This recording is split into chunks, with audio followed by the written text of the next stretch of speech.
Gold Cup W is underway. I don't know why I sang that. That's a choice.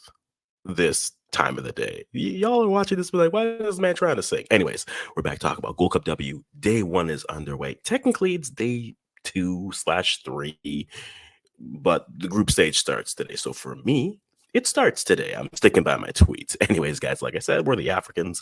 We do Canadian and African content because we wouldn't be the African if we didn't do so. But Gold Cup W has Canada in it. So might as well just, give some shout out to some of the ladies balling out there.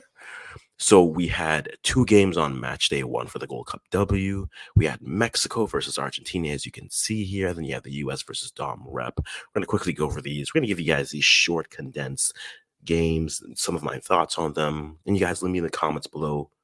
What did you see in the games? If you saw them, kind of what are your thoughts? And does it change how you're feeling? I know one game in, crazy talk. But let's get into the action. First game, we had Mexico drawing against Argentina. It was 0-0. Let me not lie to you. It was 0-0. And I don't want to get to my Mexico thoughts here, but this was a game where it had a few ebbs and flows. Mexico started the game off right, but weren't able to get the final product. Then Mexico had a stretch at the end of the first half where it was just like, give me a corner, give me another, give me a third. You are too kind. All the corners, but weren't able to translate that to anything. If you look at the stats according to Google, right, you see domination in terms of shots. You see domination in terms of a little bit more leaning towards Mexico for possession. And you see the pass accuracy, but you see those 13 fouls. Those were not an exaggeration. It was a chippy game. Argentina is a side that will play defensively, will try to break the flow of the game, but then also try to take their chances on those counter opportunities that they are trying to get. And Mexico, while building, weren't able to truly get the breakthrough. And now this leaves this group kind of curious to me.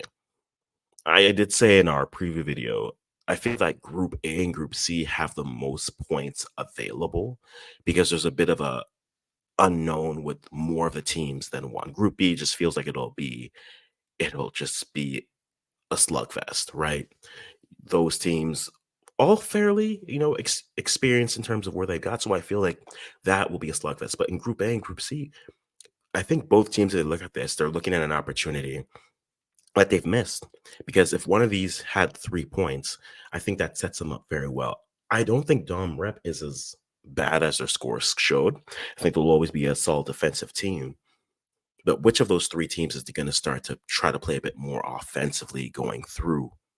And I think this is a little bit of my concern with Mexico. Again, I don't think that they're a bad side. They have the quality. They have players that can play well. But for whatever reason, at these tournaments recently, they've just not been able to, on the senior women's level, let's be very clear here, they've just not been able to translate that into the results, say, of their youth teams. Now, maybe that just comes from the transition. Maybe now you're in a bigger pool. Who knows? But Mexico has been able to stretch through, and I think now that leaves them in a very interesting situation because ultimately you get 1 point, which isn't a problem. But now with 1 point, you still leave the door open for a Dom Rep where you could say, okay, though we lost and we have the goal difference, we are sitting there. And guys, if you saw the Mexico-Argentina game, what are your thoughts? Did Mexico leave 3 points on the pitch? Was Argentina, this was the strategy they're trying to go to? I felt that was Argentina's game. They got Mexico to play a little bit chippy, a little bit out of their game of just moving the ball. And I think that worked well for them. So Mexico and Argentina on 1 point each. We get to the second game, and truly, it was kind of what I expected. The U.S. beating Dominican Republic 5-0. I mean, the story of the game to me, I know Olivia Moultrie gets the goals, but to me, Lynn Williams had a solid game. I loved it. Now, the score got a little bit just blown out with 2 penalties in the last 15 minutes or so of the game. But I mean, look at this domination here. 31 shots, 10 on target, which means you have 5 saves for Paloma Pena. Watched her since U17s with Dom Rep. So to me, that's my vested interest in it, so But 30-10 versus 1-0. I mean, this is just one-way traffic the entire time. I'm happy to see, and again, I said this with the US in a previous video. I'm curious to see if they just let the kids play. right? Let the kids play, get their feet wet. If something's not going right, you have veterans on the bench. You also have veterans like Lynn that you can start. But like you have your Alex Morgans, you have other players that you can turn to if you need to. So I think I like how the U.S. is running this right now. Now again, they're in the group stage. Let's see how they take this when they reach the quarterfinals and moving from there.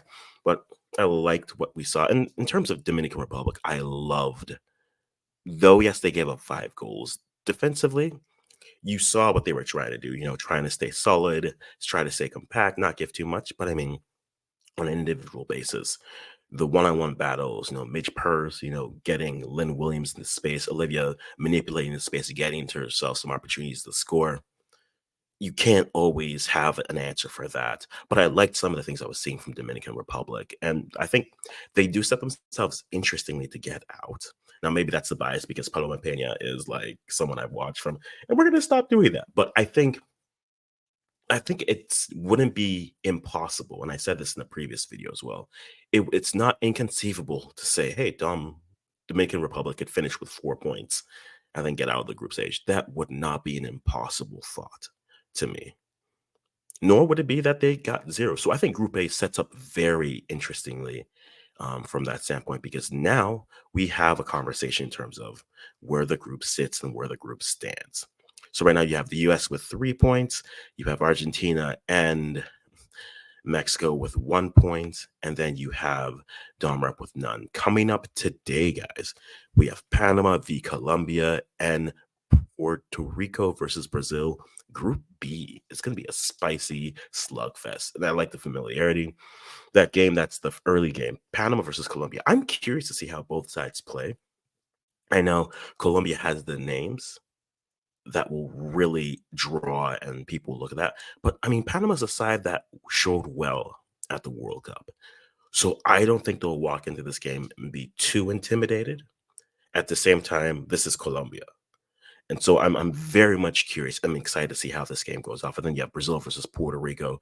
Uh, that game could have been in another world, Brazil versus Haiti, but it's Brazil versus Puerto Rico, and that could be a similar type of game that USA had versus Dominican Republic. So we'll see, guys. What are your thoughts on day 1? But furthermore, what are your predictions for day 2? Let me know in the comments down below. We'll go from there. Thanks for enjoying. Let me know what you liked about this day 1 Gold Cup W recap.